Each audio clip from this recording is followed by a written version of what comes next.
நீங்கள் மதுவிலக்கு வேணும்னு சொல்கிறீங்க, ஒரு பக்கம் சீமான்லாம் பார்த்தீங்கன்னா கல்லுக்காக போராட்டம் பண்ணுறாங்க. கல்லை மட்டும் விற்க மாட்றாங்க. அவருடைய அரசியல் பார்த்தோம்னா, எனக்கு கேரளாவில் கல்லு கடையும் இருக்குது, மதுபான கடையும் இருக்குது. ஆனால் இங்கே வந்து ஒன்லி டாஸ்மாக் தான் இருக்குது. பனைமரக்கல்லோ தென்னை மரக்கல்லோலாம் இருக்கக்கூடாது அப்படிங்கிறது விவசாயிகள் பாதிக்கப்படுறாங்கன்ற ஒரு போராட்டத்தை எல்லாம் கல்லிறக்கிற போராட்டம்லாம் பண்ணார்.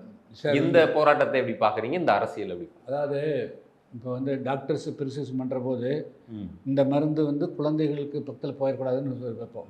எதுக்கு அப்படின்னா குழந்தைகள் தவறாக பயன்படுத்துகிற போது அது பாய்சனாக மாறிடும். அதே போல் கேரளாவுடைய விழிப்புணர்வுக்கும் தமிழ்நாட்டுடைய விழிப்புணர்வுக்கும் நிறைய வித்தியாசம் இருக்குது. ஆச்சுங்களா? கள்ளுக்கடைகள் அங்கே திறந்துருக்கலாம், அங்கே இருக்கிற சட்ட விதிமுறைகள் வேறு.